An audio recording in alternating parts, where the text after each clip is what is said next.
안녕하십니까. 판례어려 팀 발표 시작하겠습니다. 저희 팀의 연구 주제는 판례 내 주요 정보 추출이고, 팀원은 원준호, 허세은, 전자연, 지도 교수님은 정상 교수님으로 구성되어 있습니다. 우선 연구 배경에 관해 설명드리겠습니다.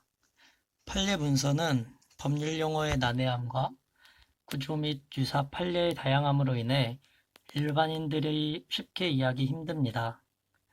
또한 법조인들도 판례 내에서 원하는 정보를 찾기 위해 많은 시간을 투자해야 합니다. 실제로 변호사는 관련 판례를 찾느라 업무 시간의 대부분을 보낸다고 합니다.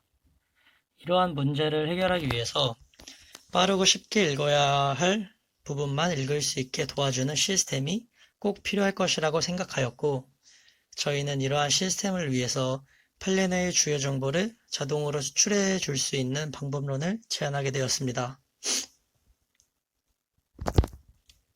저희는 우선 리걸서치라고 하는 판례 검색 사이트에서 성범죄, 폭행, 살인 관련 판례 447건을 수집하였습니다.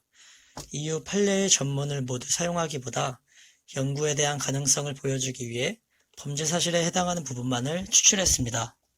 추출된 범죄 사실에는 문장 분리기를 적용하여 총 1567개의 문장을 수집하였습니다.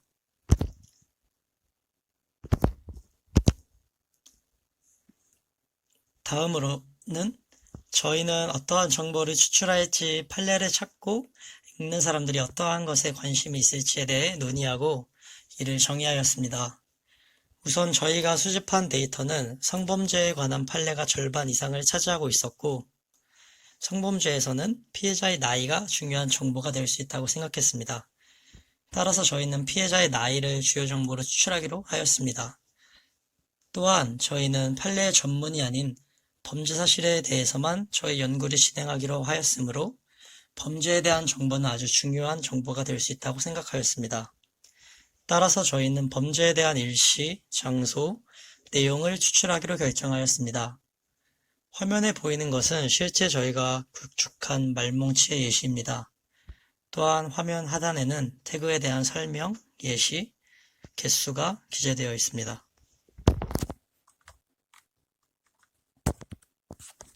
저희는 다음으로 가해자와 피해자 간의 관계도 중요한 정보가 될 수 있다고 생각했습니다.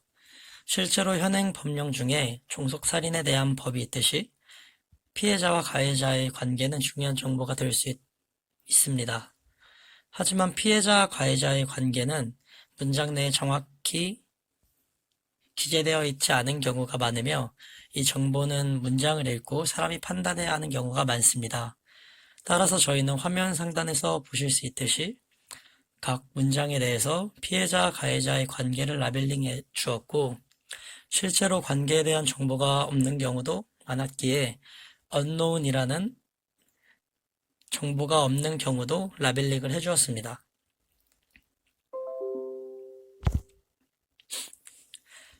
저희는 구축된 말뭉치의 태깅 방식이 두 가지이기 때문에 두 가지 방법론이 필요했습니다. 우선 범죄 사실에 대한 정보를 추출하기 위해서는 화면에 보시는 것 같이 토큰 클래시피케이션이라는 방식을 사용했습니다.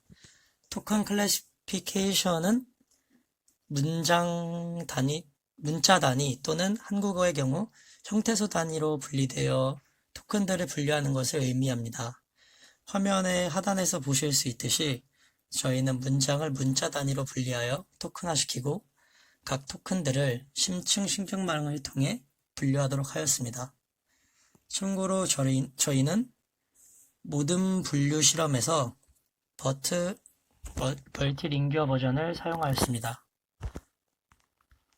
다음으로 관계 분류 실험은 단순 문장 분류 문제로 접근하였습니다.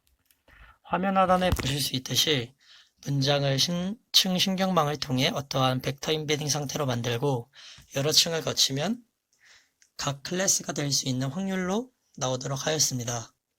이후 가장 확률이 높은 클래스를 예측 결과로 추정하였습니다. 최종적으로 저희 실험의 결과는 화면과 같습니다.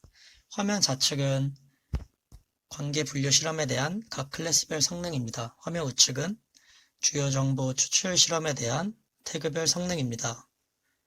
관계 분류 실험에서 스승, 제자, 동료, 지인에 대한 클래스는 구분되지 않은 것을 확인할 수 있습니다. 주요 정보 추출 실험에서 crime.where, crime.what에 대한 태그는 구분되지 않는 것을 확인할 수 있습니다.